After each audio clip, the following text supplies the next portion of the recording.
¿O hace- Ahí está. Bueno, Omar, ¿querés dirigirnos en una oración? Bueno, te damos gracias, papá. Gracias por este momento tan hermoso de poder compartir algo que nos da vida, que es tu palabra, que nos aviva para la vida, que nos guía. Gracias, Padre. Gracias por poder tener el tiempo, la predisposición, el anhelo y el gozo de poder disfrutar de tu palabra. Gracias por estos hermanos que se unen. Gracias por Aldo, que siempre tan amoroso, tan predispuesto está para venir a dar de lo que Él recibió y sabemos que viene de tu trono. Te damos gracias por tantas bendiciones que tenemos, papá. No podemos más que decirte gracias, papá. Eres tan bueno que entregaste a tu único hijo, al único, al mejor, al más hermoso, para que nosotros tengamos vida eterna. Tremendo regalo tuyo, papá. Te agradecemos y estamos felices y gozosos de pasar un momento más y de poder disfrutar de lo que viene de tu trono.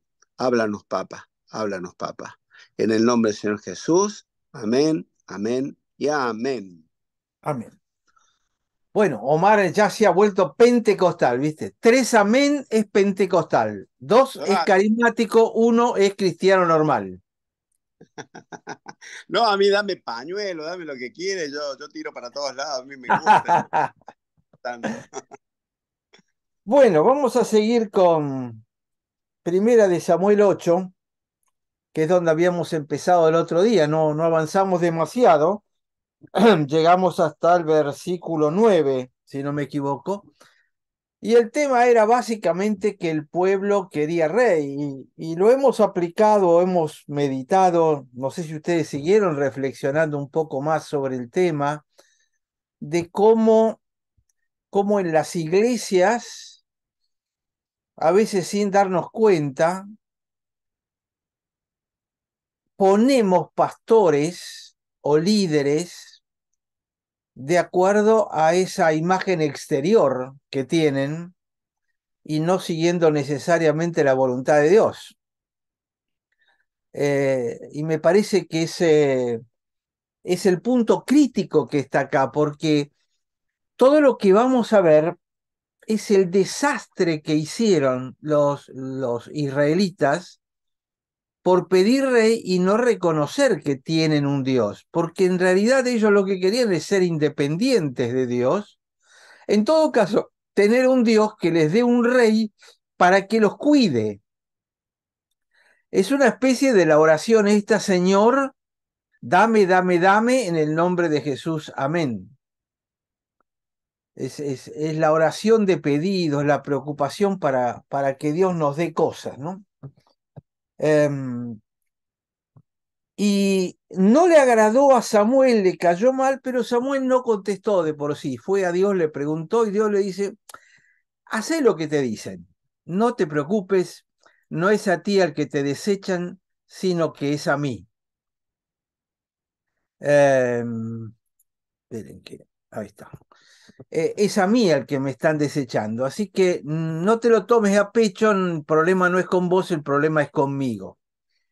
Eh, pero eso sí, le dice Dios, y este es un consejo válido en el liderazgo cristiano, deciles lo que va a pasar.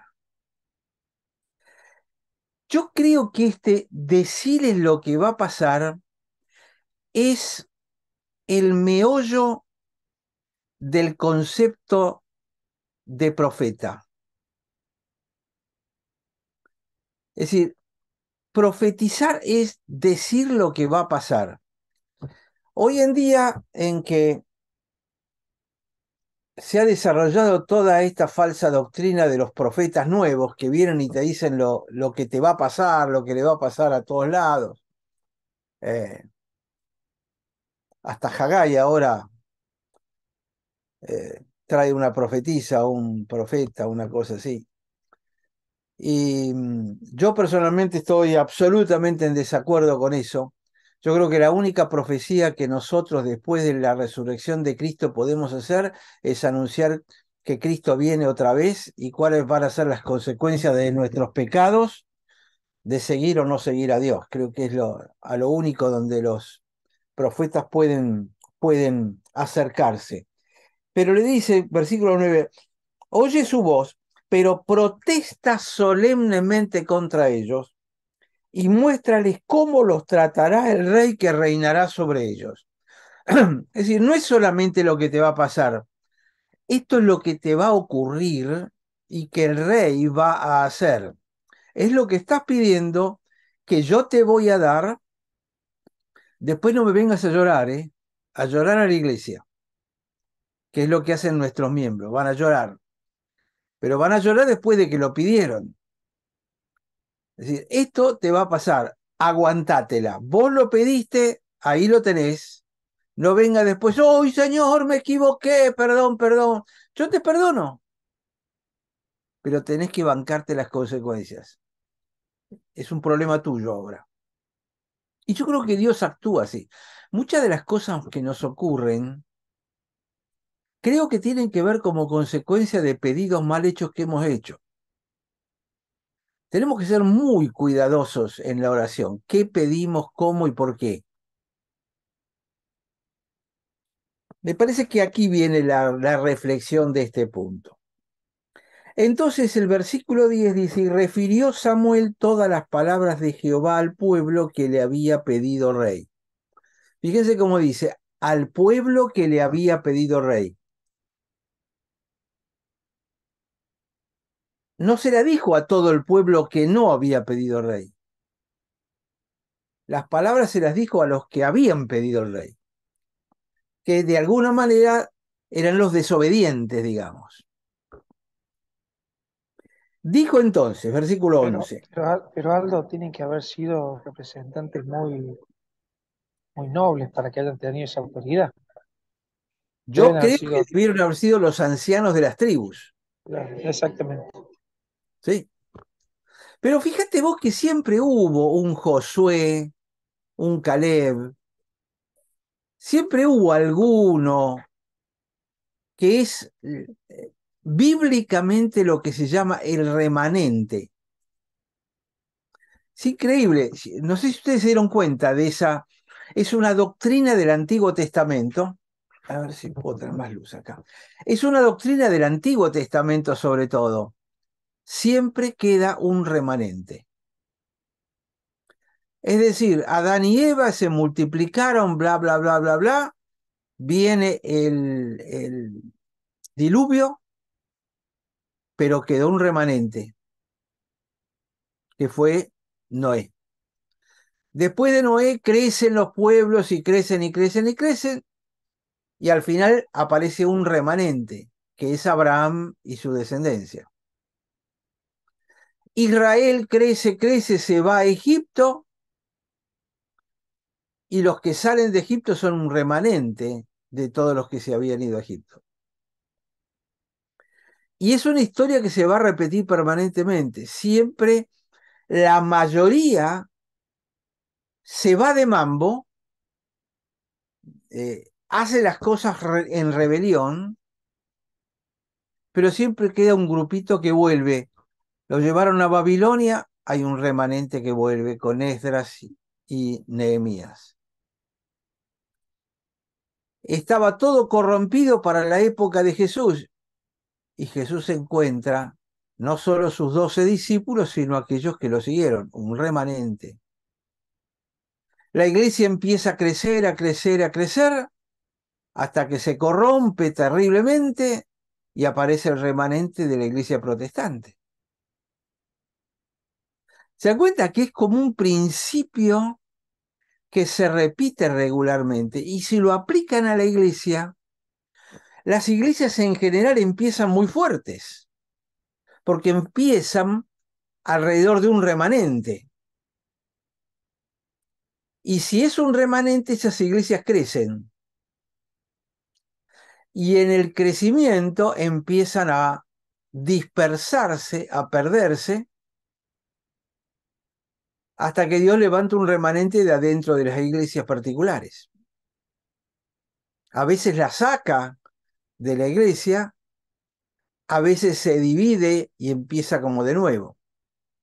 Este concepto del remanente es muy importante porque incluso para los últimos tiempos, si ustedes lo piensan, va a quedar un remanente. Es más, el Señor viene, si aceptan ustedes tienen todo el concepto del arrebatamiento, no se arrebata toda la iglesia, queda un remanente. El remanente santo, el remanente divino. Es lo que se llama en términos de Jesús el camino estrecho y no el camino amplio. Es un principio bíblico que corre desde Génesis a Apocalipsis. Sí, Rodolfo, Sandra. Sandra. Sí, Rodolfo también acá está escuchando junto a mí.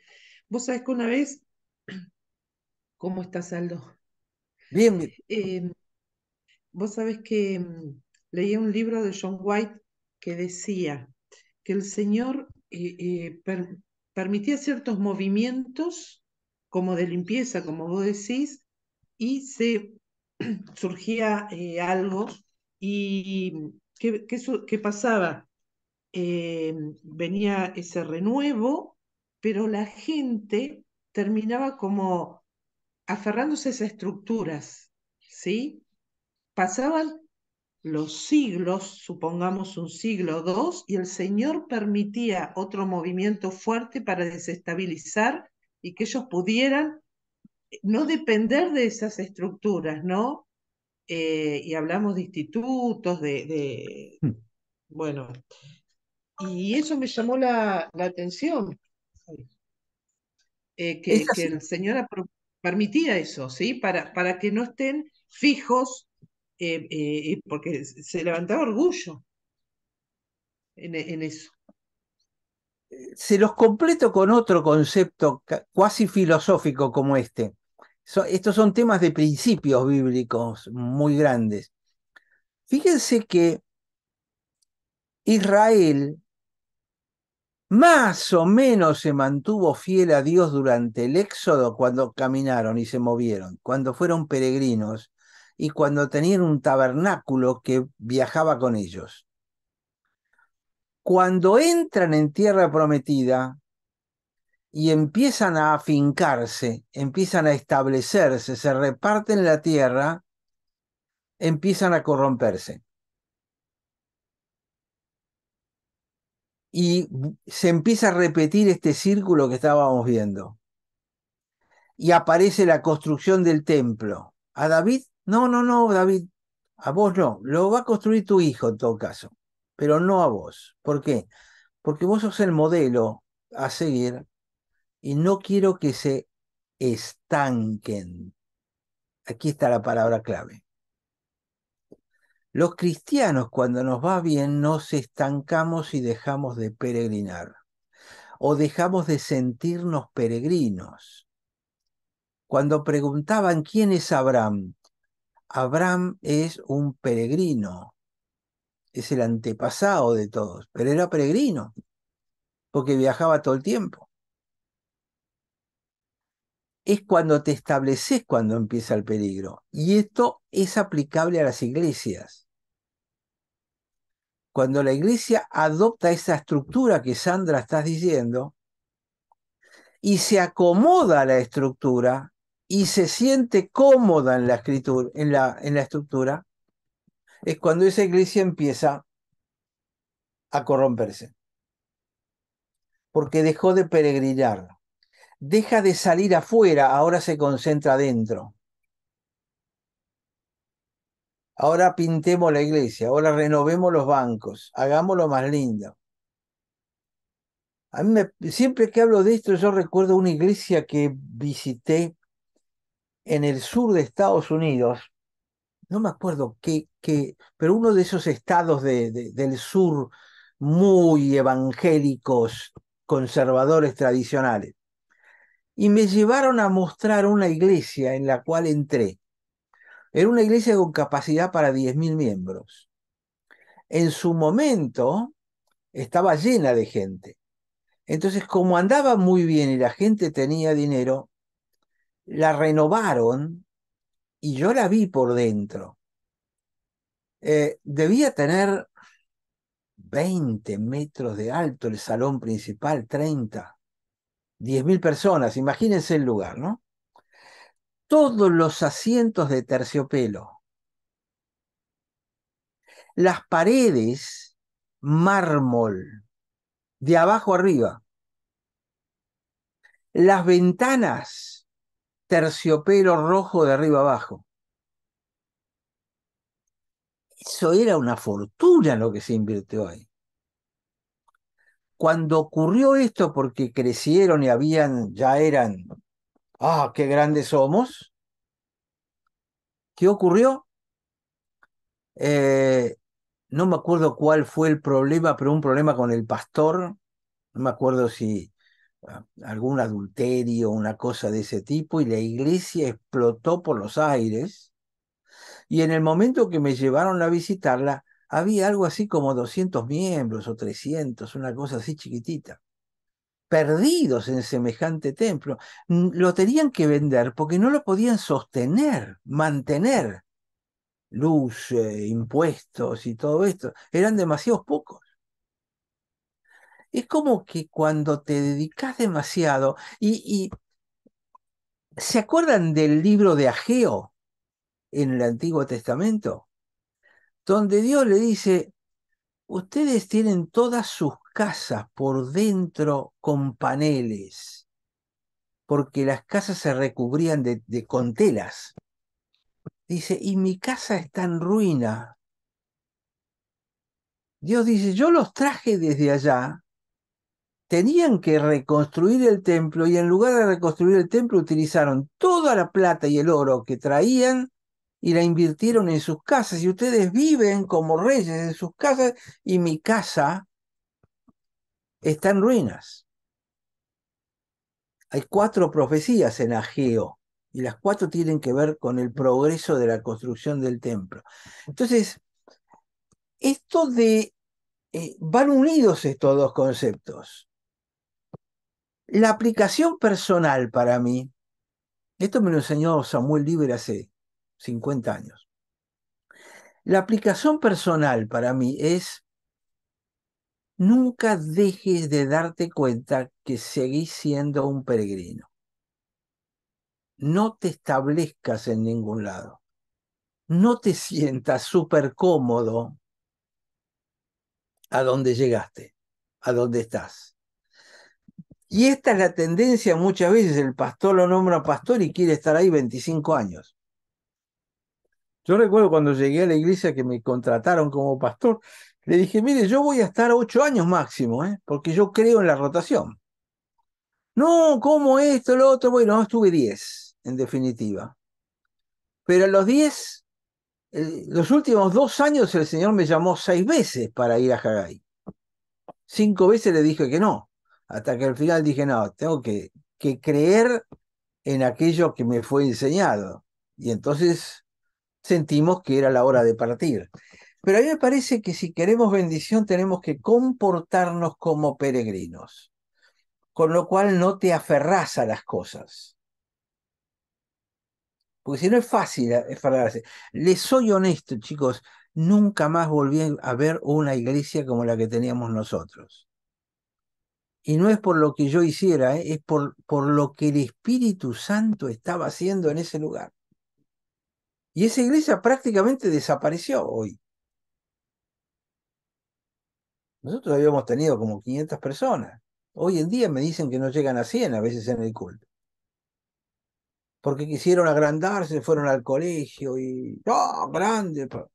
Capacidad de 600 personas. En el mismo salón ahora no se juntan ni 100. Cuando te enamorás del templo, estás en peligro. Ahora, ¿está mal estar en el templo? No, no digo que está mal. Está mal cuando acá adentro te frenás y dejas de peregrinar. Es lo que dice Pablo, somos peregrinos hasta que estemos realmente en nuestra casa celestial. La verdadera casa está allá arriba. Ahí vamos a estar establecidos por los siglos de los siglos. Pero mientras tanto sos peregrino a donde estés, a donde vayas. Así que está bueno eso, José, de que se vayan a Catamarca y vuelven a Córdoba, y Catamarca y Córdoba. Peregrino todo el tiempo. No sé si quieren, si resulta claro, son dos conceptos muy grandes quizá para reflexionarlo despacio. No sé si quieren comentar algo, si no sigo.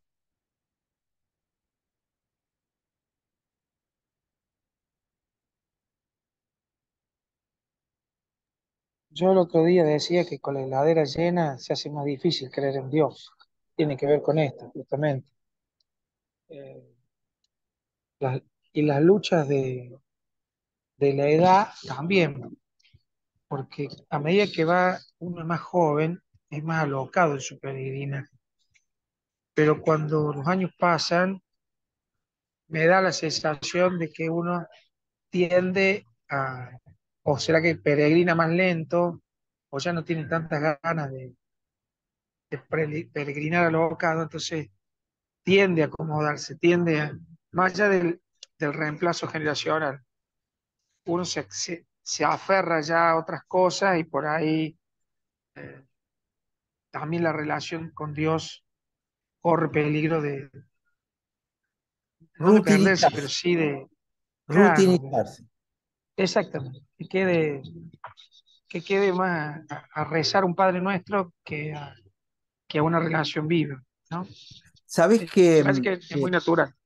cuando estudiaba medicina, mi profesor de medicina interna, que fue uno de los mejores médicos que hubo en la Argentina, un enorme profesor, una vez estábamos en la sala haciendo práctica y viene uno de los residentes y el profesor este le dice a este paciente qué análisis le pidieron. Y el residente contestó los análisis de rutina. Estoy seguro que hasta ustedes habrán escuchado la frase esa, análisis de rutina. Y el viejo se lo miró de frente, le clavó los ojos y le dice, los análisis de rutina son para los que tienen rutinizada la mente.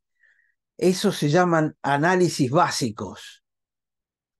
Me quedó hasta el día de hoy, mirá, pasaron 55 años ya. Pero el concepto de hice lo de rutina es para quien tiene rutinizado la mente, que es la descripción del religioso típico. Es la rutina de todas las semanas. La rutina de orar antes de comer, la rutina de leer la Biblia, de ir a la iglesia el domingo. Es rutina. No, no, no es rutina, es básico. La cuestión es qué construís arriba de eso, ¿no? Así que me parece que es un concepto interesante para reflexionarlo un poquitito. Entonces el versículo 11 dice, así va a ser el rey que reinará sobre ustedes. Tomará vuestros hijos y los pondrá en sus carros y en su gente de a caballo para que corran delante de su carro. Es decir, ustedes han determinado que sus hijos van a ir corriendo delante del carro del rey. Segundo, versículo 12, nombrará para sí jefes de miles y jefes de cincuentenas. Serían generales, capitanes, etcétera, ¿no? Los pondrá a sí mismo a que aren sus campos y siguen sus mieses. Es decir, ahora los campos van a ser del rey y lo que produzca es del rey, no de ustedes. Y a que hagan sus armas de guerra y sus pertrechos de sus carros. Ahora,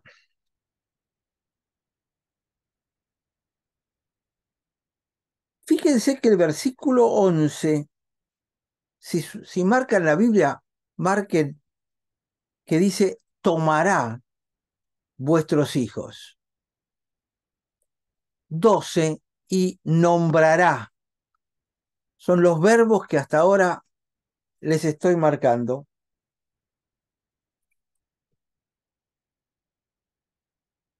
13, tomará, el verbo a subrayar. también a vuestras hijas para que sean perfumadoras, cocineras y amasadoras. 14.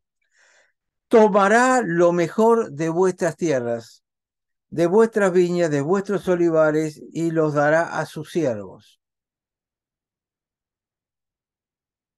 15. Diezmará vuestro grano. Si quieren cambiarlo, podrán decir, tomará el diezmo de vuestros granos y vuestras viñas para dar a sus oficiales y a sus siervos. Dígame si esto no es la FIP. 16. Tomará vuestros siervos, vuestras siervas, vuestros mejores jóvenes y vuestros asnos, y con ellos hará sus obras. Tomará el diezmo, 17, de vuestros rebaños, y seréis sus siervos. Es decir, la estructura política que implica un rey supone una AFIP que se queda con todo lo mejor.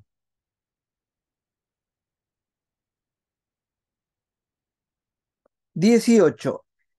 Y clamaréis aquel día a causa de vuestro rey que Aldo, os habréis elegido. Sí, perdóname antes de pasar al 18. Nunca había, nunca me había detenido en y serán sus siervos. Se cambió la ecuación. Yo pido un rey que nos proteja y lo que recibo a cambio es mi servidumbre. Y eso está tan presente en el día de hoy como en aquel tiempo, ¿no? Cambiemos rey es por presidente, si queremos. exacto. Es decir, Dios funcionaba como un rey que no demandaba todas estas cosas,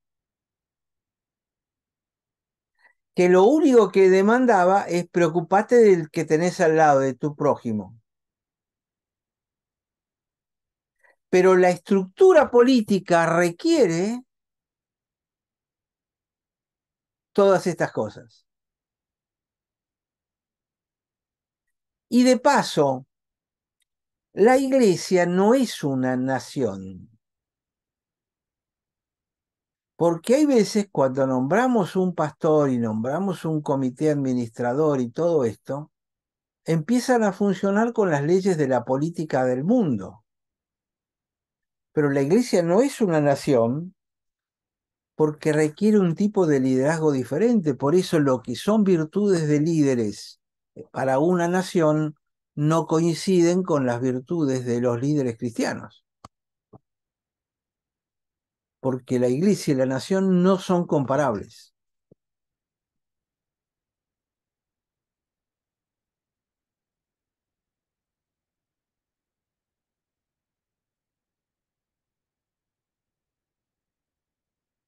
Aldo, Sí, sí, quedé en el versículo 11, decía que los hijos correrán delante de los carros, o sea, literal ocuparían el lugar de los animales. ¿O perdón, no, salió muy entrecortado, no entendí.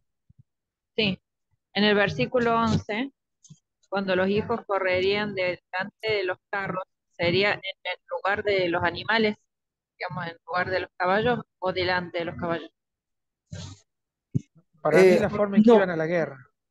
sí, corren, no es que tiran del carro, el carro lo tiraban los caballos, pero sí van corriendo adelante y a los costados, porque van protegiendo.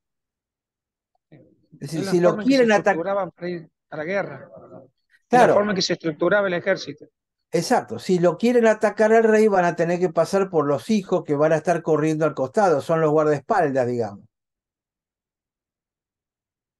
Es como cuando va el auto del presidente y van las motocicletas y los autos a los costados.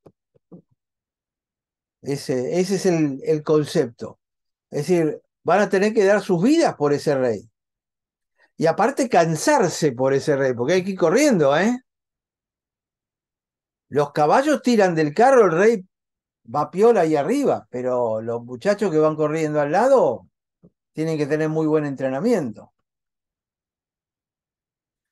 Y entonces llegamos al versículo 18, dice, y clamaréis aquel día a causa de vuestro rey que os habréis elegido. Es decir, Samuel les deja bien claro, el rey es, ustedes lo piden y ustedes lo eligen.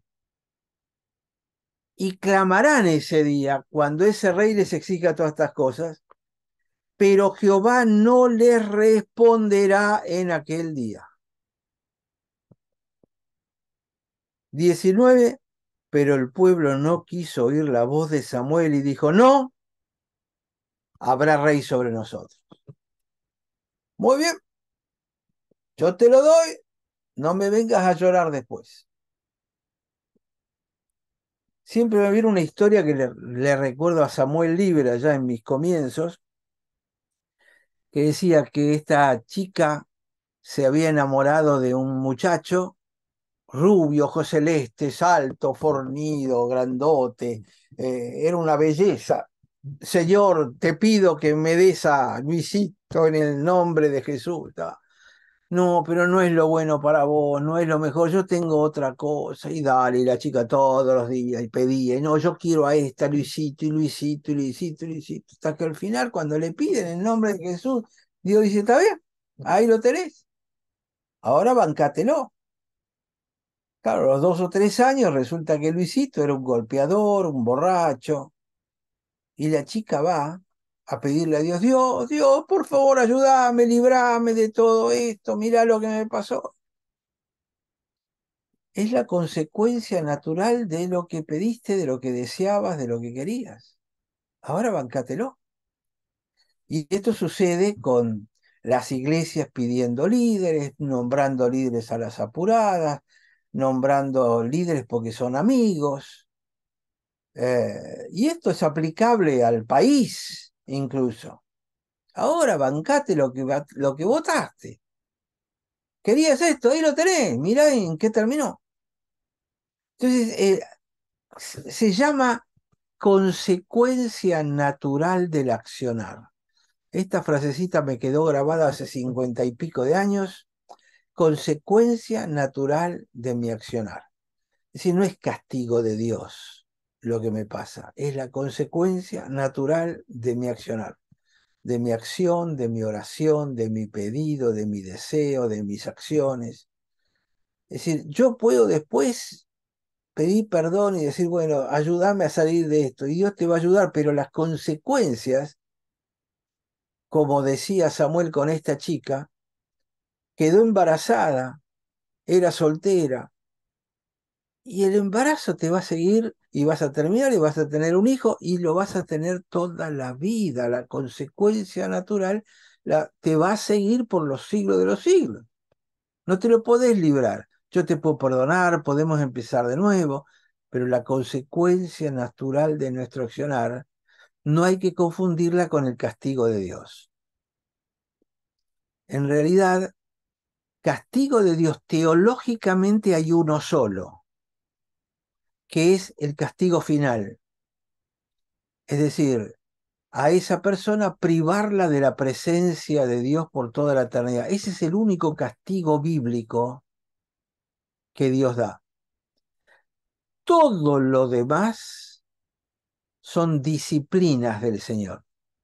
Dios te disciplina. Y dentro de la disciplina está el tener que aguantarte tus elecciones. Pero muchas veces la gente tiene este concepto, ¿no? De que es un castigo de Dios. No, no, no, no. Castigo es únicamente el castigo final que no tiene solución. Todo lo demás previo tiene solución. Parece que es otro concepto teológico muy grande y muy importante, ¿no? ¿Te También, parece, también Sandra, que podríamos sacar de acá, sí, Aldo, que hay una diferencia entre castigo y disciplina, que la disciplina también es por un periodo y en este caso el castigo sería eterno. eterno, exactamente? ¿No? Es que justamente el hecho de que sea eterno es lo que lo hace castigo. Que incluso si te pones a pensar, tampoco es castigo, es consecuencia natural de tu elección. Vos decidiste seguir ese camino, la consecuencia natural es que si nunca quisiste estar con Dios en vida, ¿por qué vas a querer estar con Dios después de la muerte? Y Dios Sí, dice, bueno, te voy a mandar allá y aguantátela después. Sandra, dime. hace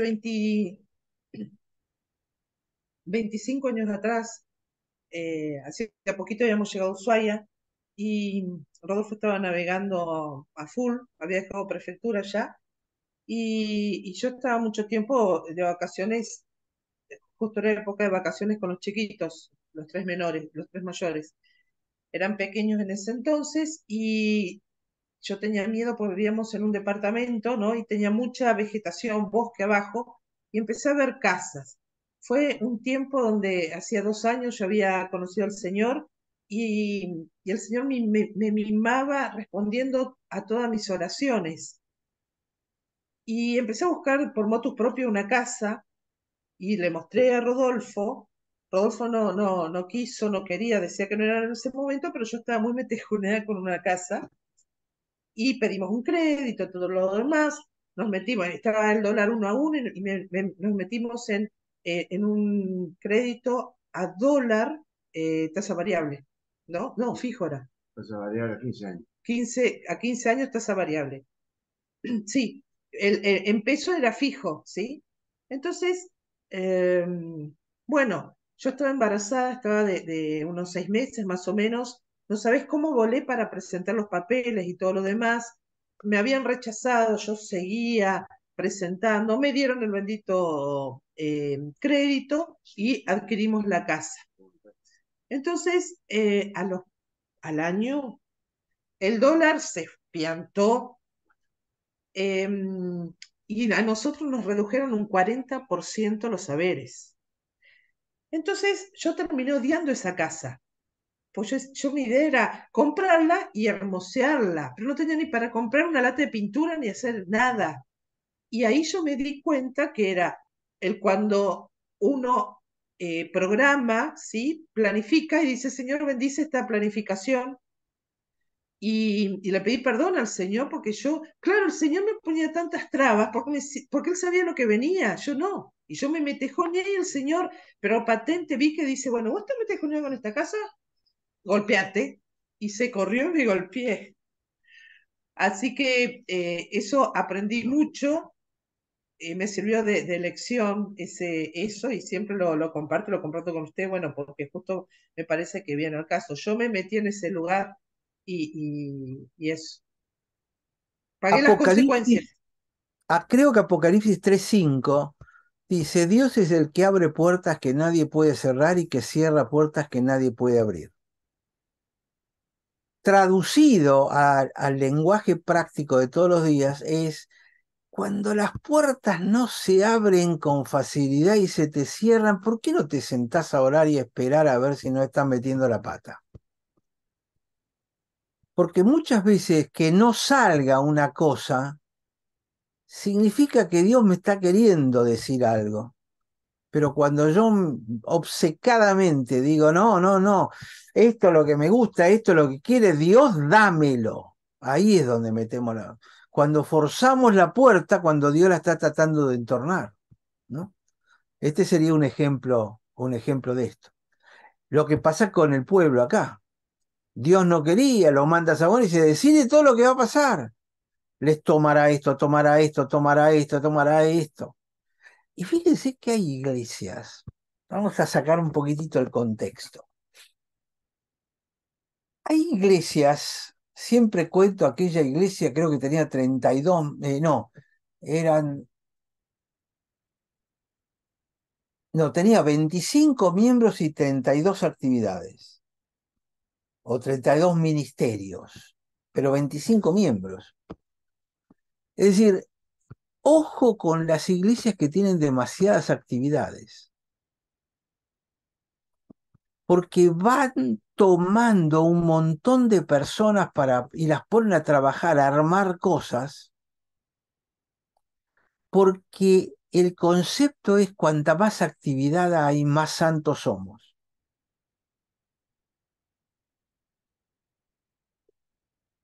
Entonces tenemos que tener reuniones los martes, los miércoles, los jueves, los viernes, los sábados, de jóvenes, mayores, de niñitos, de mayores, grandes, mayores, chicos, viejos, drogadictos, alcohólicos. Cuanta más actividades tenemos, mejor es la iglesia. Ese es el concepto. Cuando eso ocurre, es porque el liderazgo de la iglesia no es un liderazgo espiritual, sino que es un gerente que uno puso a cargo de esa iglesia. Es un gerenciador de actividades. Porque la iglesia no está para producir actividades, la iglesia está para formar a la gente. Y ya lo hemos comentado alguna vez acá. Yo no voy a la iglesia a recibir, voy a la iglesia a dar mi don, aquello que tengo. Entonces, fíjense que lo que el pueblo acá estaba diciéndole a Dios y a Samuel es: nosotros no queremos ser diferentes de los pueblos de alrededor nuestro. No nosotros queremos ser como los de alrededor. Vivimos en una cultura, estaba escuchándolo ayer a Agustín Laje, seguramente lo conocen, ¿no? El cordobés este, que toca el tema de LBTG muy bien realmente, tipo muy inteligente. Esa es la cultura que nos están metiendo. Es una cultura donde te cancelan si pensás algo que no es lo que la mayoría te dice que tenés que pensar. Entonces, cuando la iglesia dice, nosotros queremos ser como los de alrededor, si los de alrededor tienen un rey, nosotros también queremos tener un rey. Yo no quiero ser diferente de los de alrededor. Y justamente la palabra santo significa diferente. Dios dice, sean santos porque yo soy santo. Está diciendo, sean diferentes porque yo soy diferente. Y el pueblo está diciendo, yo no quiero ser diferente de los de alrededor. Y Dios dice, yo quiero que seas diferente de los de alrededor. ¿Se dan cuenta que es un conflicto de entre los dos? Um, bueno, no quiero cargosear demasiado, pero quería marcarles mucho esto de que el administrador toma, Cristo da. El rey toma, pide, pide diezmos. ¿Vieron la teología de la prosperidad? ¿En qué consiste la teología de la prosperidad? Dame tu dinero, entonces Dios te va a revolver. Y la teología de la prosperidad es: dale el dinero a Dios, Dios te lo va a devolver, es cierto, pero la teología de la prosperidad, dámelo a mí, yo lo voy a administrar en el nombre de Dios. ¿Cómo detecto un teólogo de la prosperidad? Porque dice, dale a Dios, pero dámelo a mí que yo lo manejo. Dáselo a la iglesia que yo manejo. Hay ciertos grupos donde el concepto es todo lo que se recauda en la iglesia es para el pastor. Y hay veces que entonces piden 2 colectas y a veces 3. La segunda es para pagar los gastos de la iglesia. La primera va para el pastor, que es el diezmo fuerte. La segunda es para pagar los gastos. Y la tercera colección, muchas veces cuando hay un predicador invitado, para dárselo al predicador invitado. Pero no sale todo del diezmo general. Interesante el concepto, ¿no?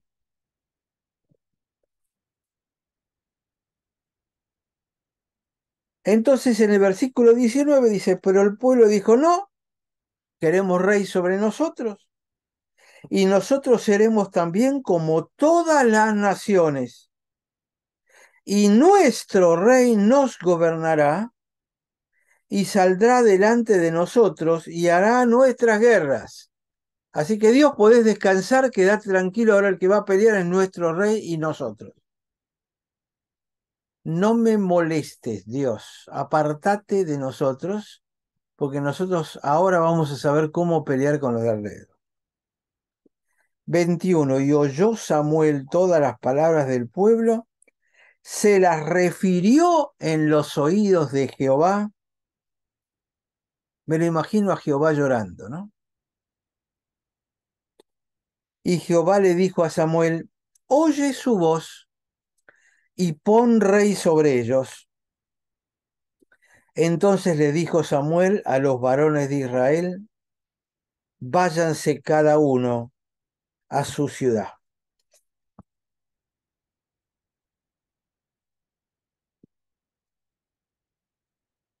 ¿Por qué? Bueno, ahí Samuel se va a dedicar ahora a buscar ese rey con la guía y la dirección de Dios. Pero le encargaron a Samuel que él les buscara rey. Ellos querían un rey, ni siquiera se lo buscaron por sí mismos, ¿no? Samuel, vos que estás más cerca de Dios. Pastor, usted que está más cerca de Dios, ore por mí, porque su oración es más importante que la de cualquier otro. Entonces, capítulo 9, Saúl es elegido rey. De paso, Shaul quiere decir pedido en hebreo.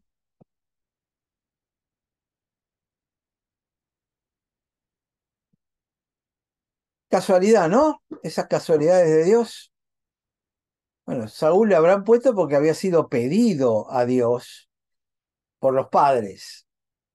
Pero de casualidad también es que resulta ser el rey pedido por el pueblo. Y no es poco. Fíjense que Saúl significa pedido y David significa amado. El primer rey fue pedido, el segundo rey fue amado.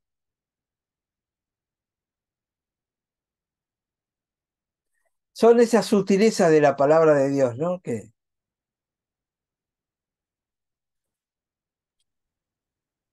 Omar, adelante. Sí, me pregunto, Dios, ¿qué habrá dicho? Ya me tienen cansado estos cabezas duros, cabeza de termo, y dale si quieren un rey que lo tengan y nada más. O, o sea, está bien que ya les habló anteriormente, pero se habrá agotado ya Dios con nosotros en aquella época y le habrá dicho, más si quieren un rey de hombre, de carne y hueso, que lo tengan. Porque le dije, bueno, dale lo que piden y chao, como agotadito me parece que estaba Dios. Mira, si uno piensa eso, es como decir, bueno, Dios dijo, dale el rey, él se pone de espalda y se va a mirar Netflix en el mientras tanto. Pero no fue así. Es decir, Dios siempre está enseñándonos y haciéndonos crecer. Entonces, Dios tenía un proyecto para el rey de Israel. El proyecto se llamaba Jesús.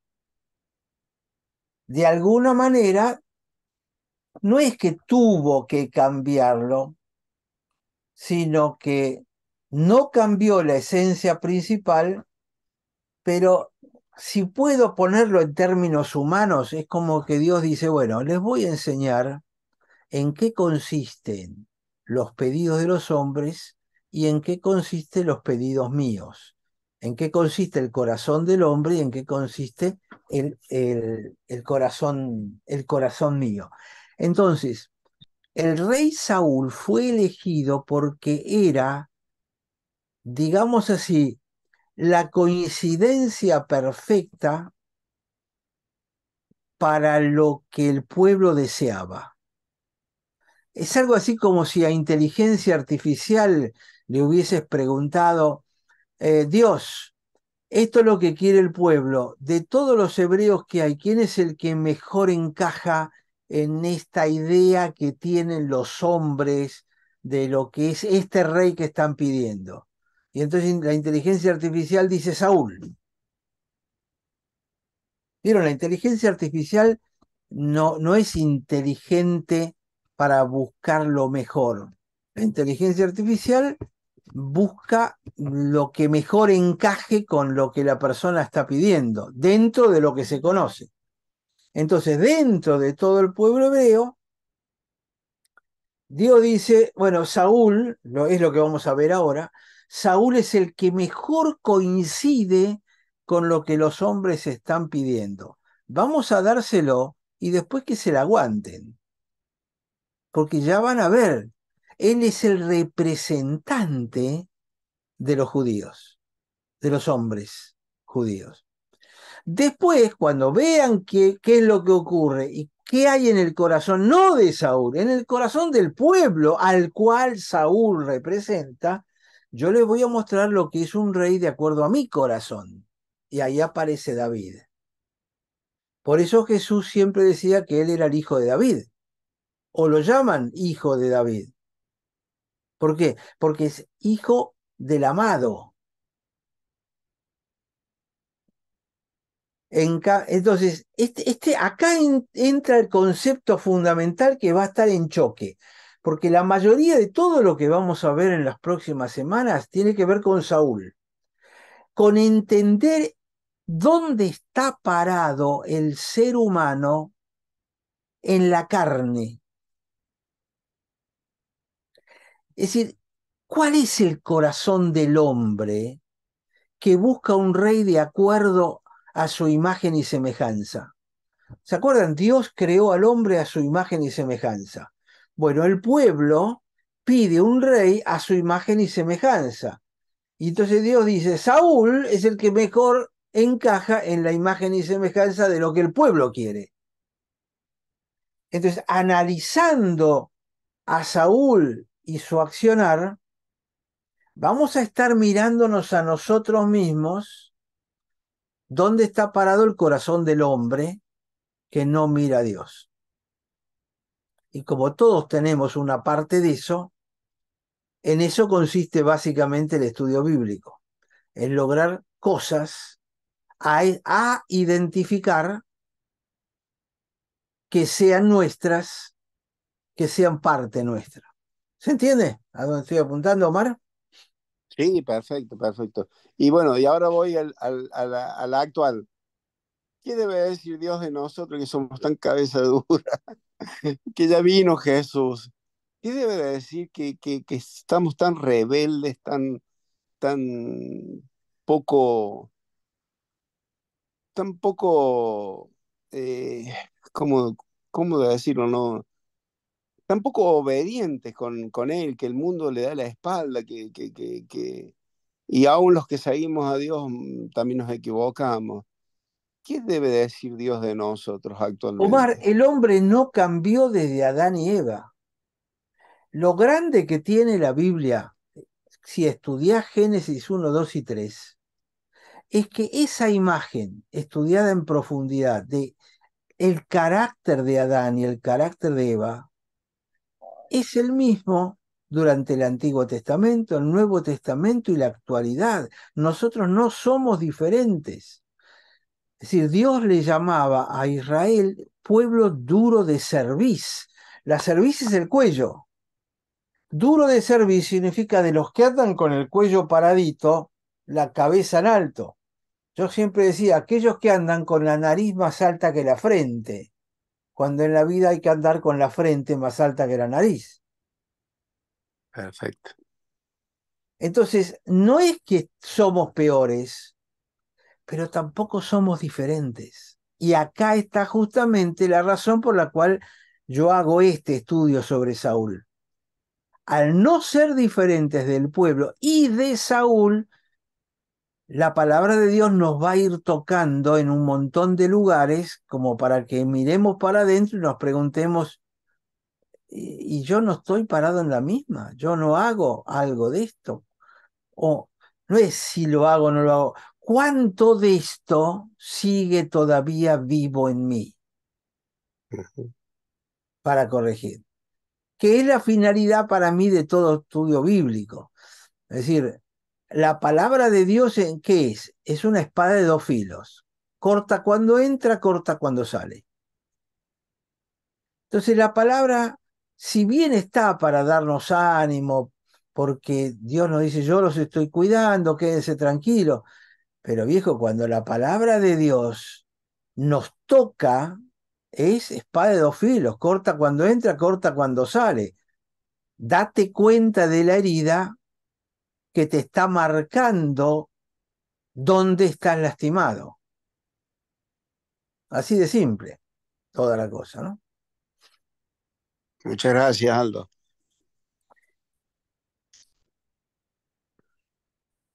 ¿Algún otro comentario? Empezamos capítulo 9 un poquitito porque todavía tenemos unos minutos, ¿no? Capítulo 9. Empieza el proceso de elección del rey. Entonces había un varón de la tribu de Benjamín, hombre valeroso, el cual se llamaba Cis, hijo de Abiel, hijo de Seror, hijo de Becorat, hijo de Afía, hijo de un benjamita. ¿Qué quiere decir? Era puro de la tribu de Benjamín. Qué interesante, Dios va a ir a buscar a ese rey dentro de la tribu más pequeña, que era la tribu de Benjamín. Del último de los hermanitos, ¿no? El Benjamín de la familia.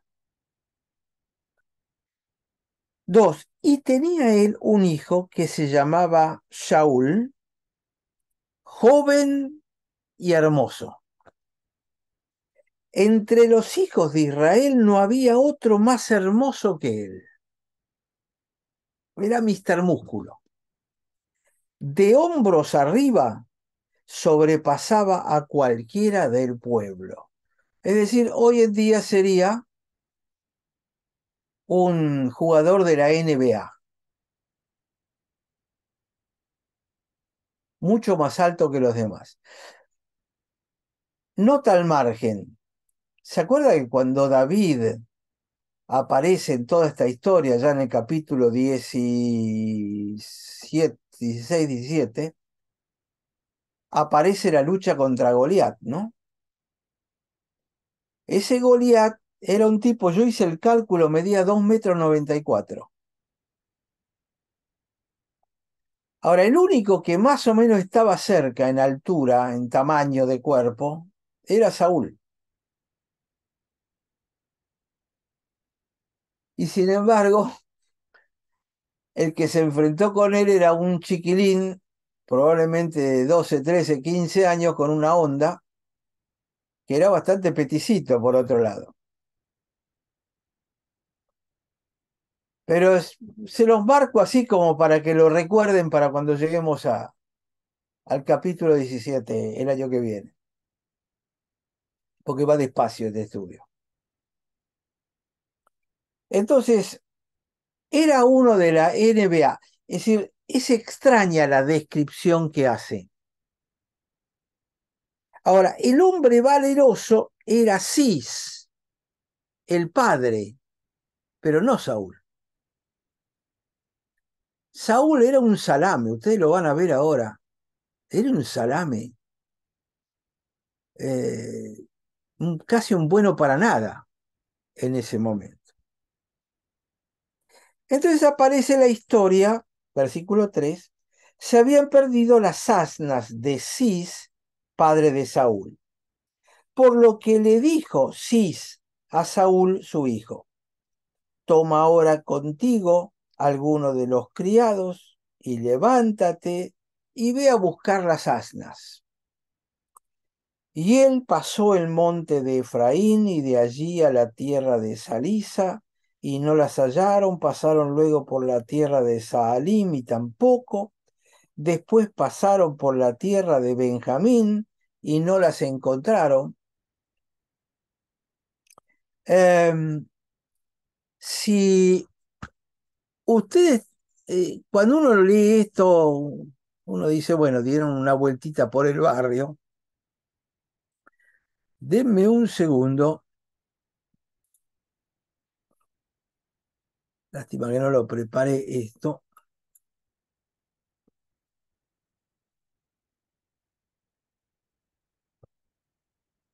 Eh,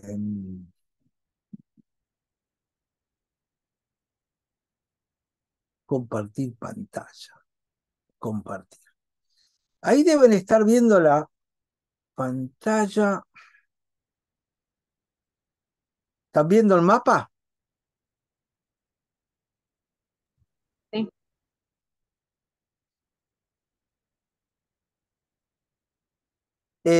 Esto es el Mar Muerto y este es el Mar de Galilea, acá arriba, ¿sí? El río Jordán corre por acá. Es decir, que todo esto es el territorio de Israel. Más o menos por donde está la mano en este momento moviéndose, por acá era la tribu de Benjamín. Era todo esto, esta zona. Por acá estaba viviendo Saúl.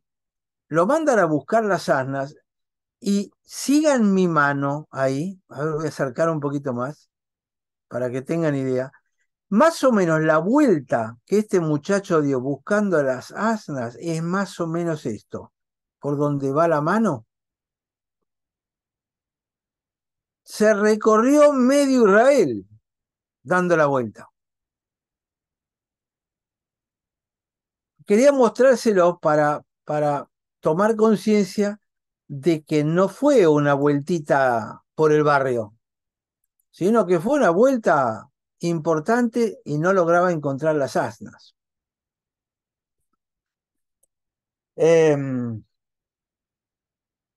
Dice, cuando vinieron a la tierra de Suf, versículo 5, Saúl le dijo a su criado, ahí está, que tenía consigo, ven, volvámonos, porque quizá mi padre, abandonada la preocupación por las asnas, estará acongojado por nosotros.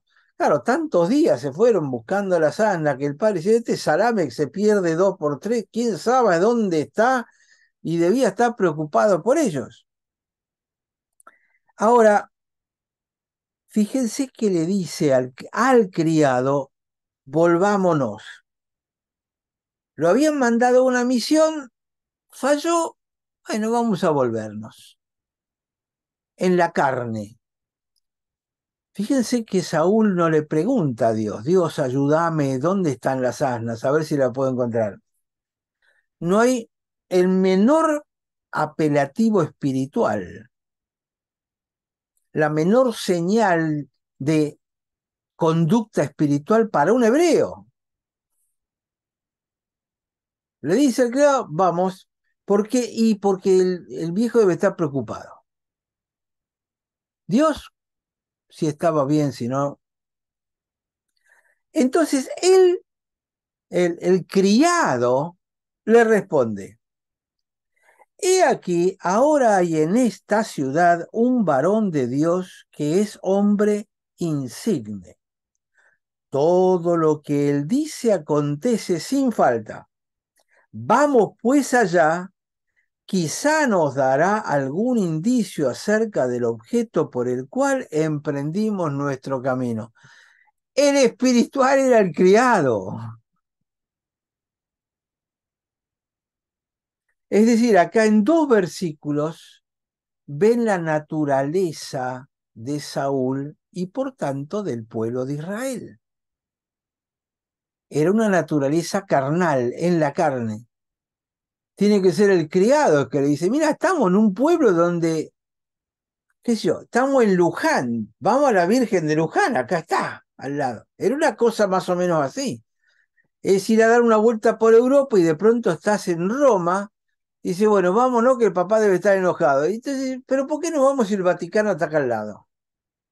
Es una cosa así. El espiritual era el criado, pero no hay una sola señal, una traza de espiritualidad en el grandote este de Saúl. Entonces le responde Saúl a su criado, vamos ahora, pero ¿qué le llevaremos al varón? Si hay que llevarle algo, ¿viste? Para coimearlo, para que nos dé un buen dato, para que no se ponga mal. Siempre cuento la historia en el budismo que cuando van a rezar, las dos cosas que hacen primero los budistas, sobre todo los japoneses, es primero golpear las manos. Cuando les preguntás, te dicen para despertar a los dioses que cuando no hay nadie pidiendo, se van a dormir. Entonces, primero los despertás. Y después, ¿quién está despertando? Los dioses se despiertan con toda la rabia y toda la bronca. Y en ese momento ellos tienen unas especies de baúles con fierritos horizontales cruzados. Y entonces ahí tirás monedas. Entonces la moneda golpea sobre esas barritas y suena la moneda, ¿no? Clink, clink, clink, clink, clink. Entonces ya los dioses se despiertan un poco mejor y dicen, "Bueno, por lo menos entró un poco de plata en el cofre". Se despiertan contentos. Literalmente lo que les estoy diciendo, ¿eh? Es parte de la tradición de lo que se hace. Entonces, lo primero que a Saúl se le ocurre, y bueno, pero tenemos que coimearlo con algo. ¿Qué le vamos a llevar? Hay que llevar algunas monedas. ¿Qué llevaremos? Porque el pan de nuestras alforjas se ha acabado y no tenemos que ofrecerle al varón de Dios. Fíjense la mentalidad de Saúl. El varón de Dios me da si yo le doy. Si yo le doy, él me da. La transacción con Dios es una transacción comercial.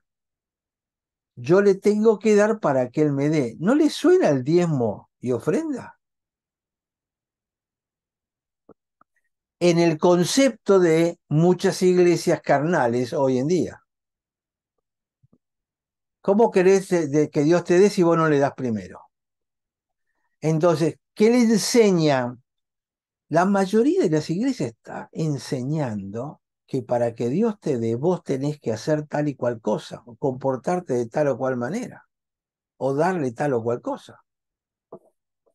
Con lo cual, has corrompido la relación con Dios en una transacción comercial. Porque si yo le doy este dinero o le doy mi tiempo, Dios está obligado a devolvérmelo de alguna manera. Y si no me lo da, ¿cómo me haces esto, Dios? Yo te di a mi hijo, yo te di esto, Señor, ¿cómo me podés hacer esto? ¿Por qué? Porque en la mentalidad de esa persona hemos creado una relación comercial con Dios.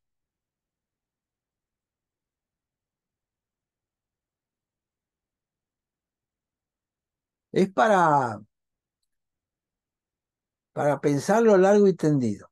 Ustedes escuchan las oraciones de los domingos, todo el mundo pidiendo. ¿Y cuántas de esas no son una transacción comercial? La gente que se aleja de Dios porque se le murió el hijo. A nosotros se nos murieron dos, así que tuvimos que lidiar con ese tema. Eh, y también, Fabi, ¿eh? Pero uno no puede entrar en esto, bueno, ¿cómo? ¿Cómo? ¿Por qué? ¿Por qué? ¿Por qué no? ¿Que acaso tenemos el carro atado? Entonces, no tenemos que ofrecerle al varón de Dios. ¿Qué tenemos? Entonces volvió el criado a responderle a Saúl diciendo, mira, he aquí se halla en mi mano la cuarta parte de un siclo de plata. Si no era mucho. Esto le daré al varón de Dios para que nos declare nuestro camino. Es decir, el criado de alguna manera entra en esa transacción comercial y dice, bueno, yo te ofrezco lo que yo tengo. Las asnas eran de Saúl, no eran del criado. Y el criado es el que se ofrece a pagar por ellas.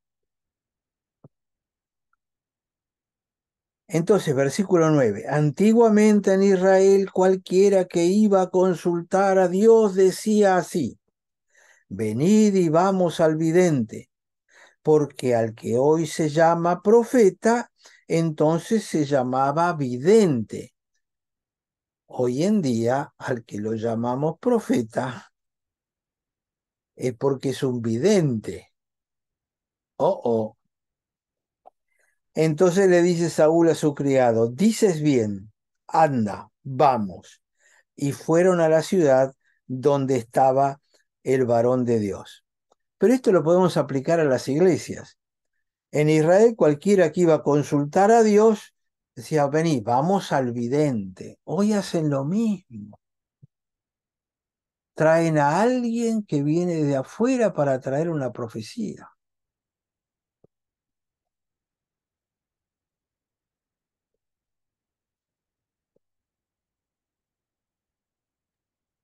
Aldo, eh, dos cositas. Sí, sí es cierto que en toda la actualidad hay de todo y que a veces yo juzgo más al pueblo que necesita escuchar a un vidente que al vidente por sí mismo. ¿Se entiende lo que digo? O sea, traemos porque necesitamos escuchar, punto uno. Pero bueno, es una discusión o una reflexión difícil por ahí difícil de acomodarla a estos tiempos. Pero la pregunta yéndome a la antigüedad, esto de que qué le daremos al vidente, bueno, planteaste recién medio así, risueño como una coima, pero en la antigüedad ir a consultar era como una cuestión cultural de llevarle algo al hombre de Dios que se lo consultaba. ¿Esto tendrá que ver con una costumbre o vos lo ves netamente como Saúl diciendo algo le tenemos que dar? Que me parece que tenía que ver con la cultura del pueblo de Israel, el darle algo al hombre de Dios. Yo creo que no era la cultura de Israel, era la cultura del mundo de todos los tiempos hasta la actualidad. Una vez fuimos ya voy, Sandra. Una vez fuimos a Bali, en Indonesia, una de las tantas veces que fuimos a Indonesia. Fuimos a Bali, fuimos en la montaña de la isla de Bali, arriba de todo el campo de golf, con un hotel donde se hacía un retiro de todos los exalumnos de Hagai de Indonesia. Entonces me habían invitado para charlar, para esto, lo otro. Uno de los invitados que estaban ahí nos invitó a unas casitas que ellos alquilaban en Bali.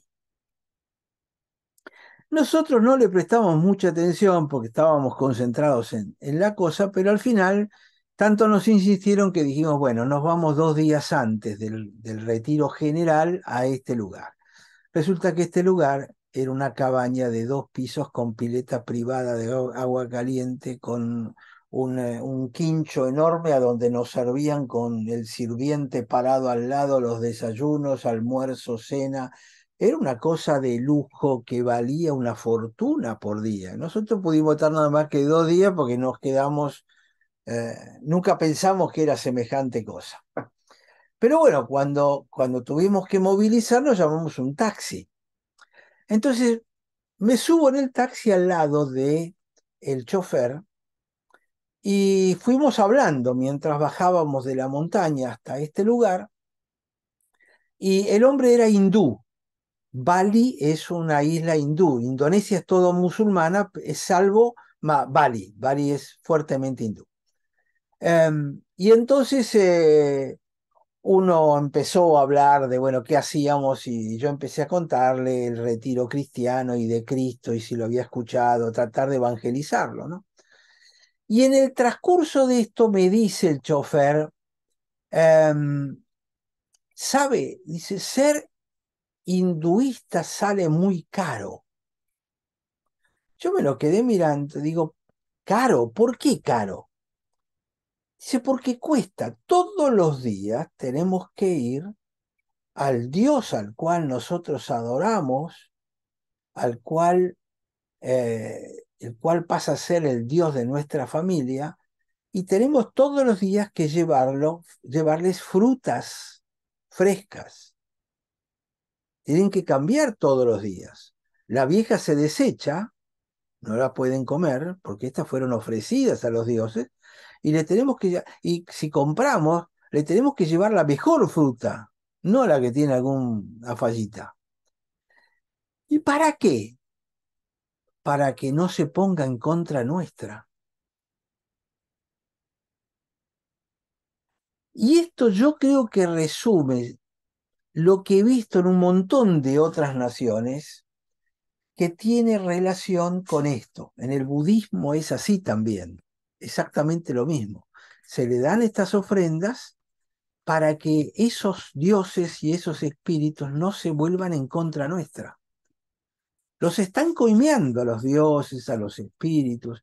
Ocurre en el budismo, ocurre en el hinduismo, ocurre en las religiones tribales africanas, que tienen que llevarle estas ofrendas a los chamanes para que ellos las ofrezcan a los dioses para calmarlos.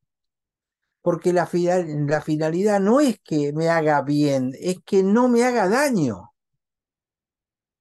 Entonces hay algo eh, cultural, yo diría casi irracional, en el ser humano de comprar a los dioses para evitar ser dañado. Entonces, cuando uno entiende esto, uno dice, no es cuestión de ahora o de los judíos, sino que es parte de la cultura del mundo de hay dioses y yo los tengo que calmar de alguna manera. Los griegos eran iguales, tenían un montón de dioses. ¿Y para qué iban a los templos? Para calmarlos, para que los dioses no se pusieran en contra de ellos, porque los dioses son superiores a los hombres. Entonces, es un tema mucho más profundo que está metido en la cultura de todos nosotros. ¿Por qué van con una vela caminando hasta Luján? Para que la Virgen no sea favorable. No, es para que la Virgen no esté en contra nuestra cuando necesitemos.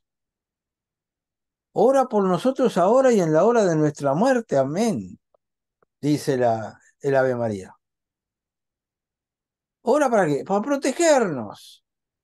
Porque si no nos está protegiendo, nos pasan por arriba. Hay un tema cultural muy profundo que está en el fondo del ser humano. Sí, Omar. Aldo, de alguna manera, volviendo al hombre de Dios, ¿no? Eh, es mi mirada. Yo no lo veo mal de honrarlo al hombre de Dios. El hombre de Dios, el ungido del Señor, que son ustedes, eh, no la pasan bien, no es Disney. Y que el pueblo de Dios pueda honrarlo al ungido de Dios, yo lo veo bien y siempre pensé lo mismo.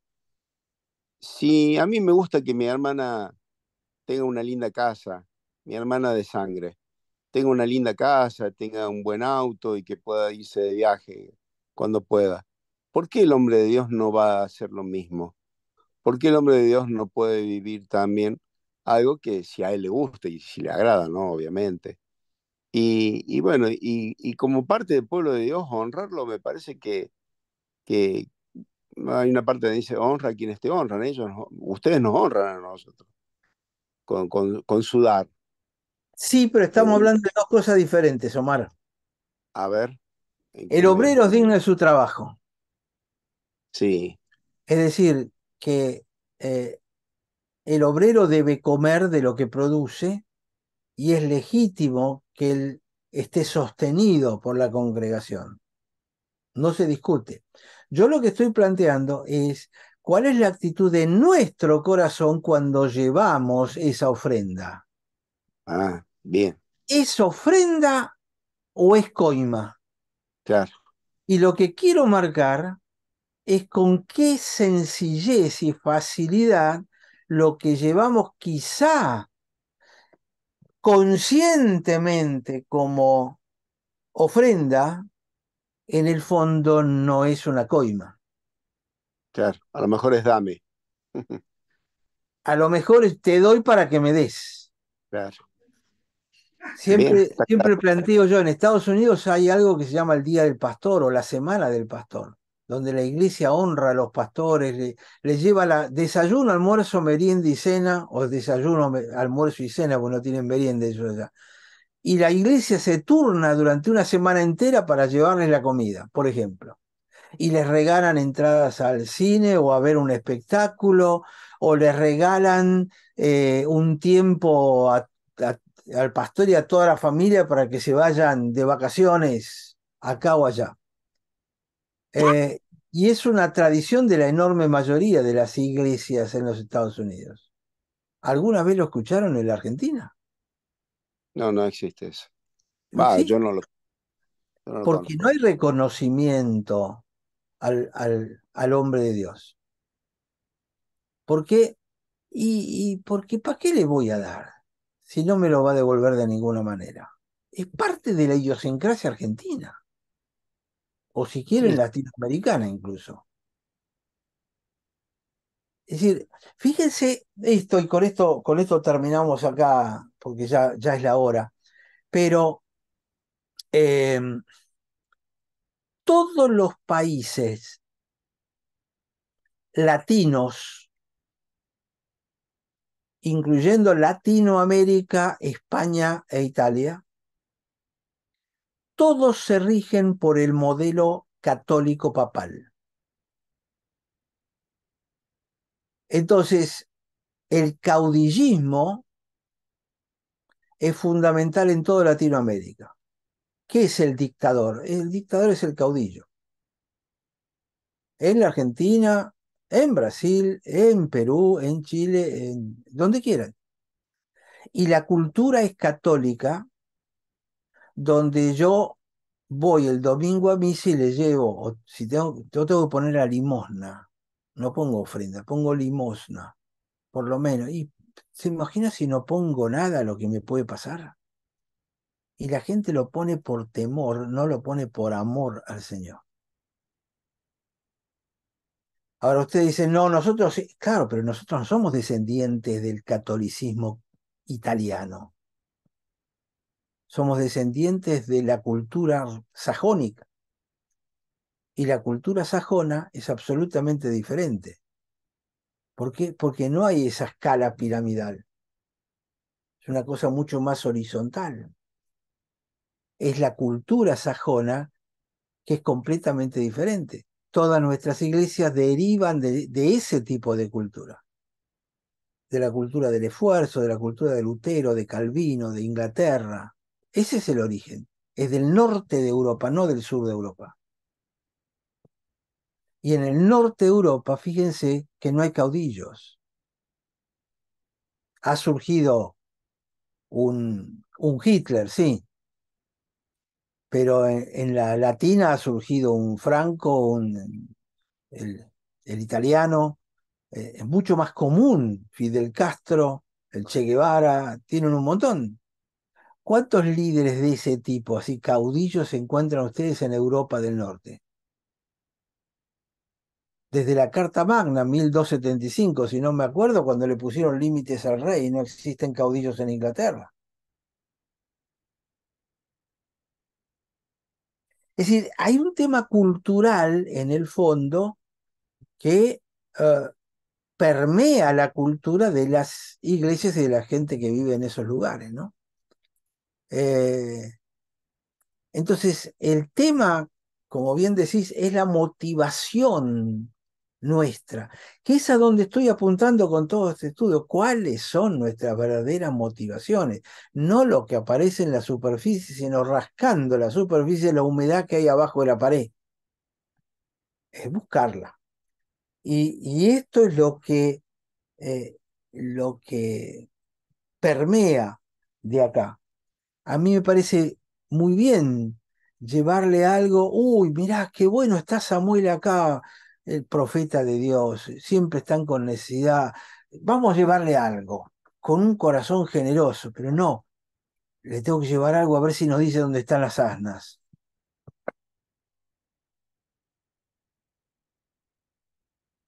Así que bueno, no sé qué les parece, pero estamos rascando la superficie.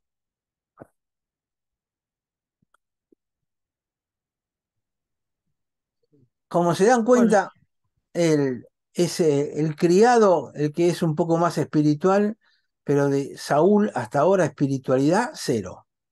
Igual que el pueblo, por eso le pidieron un rey.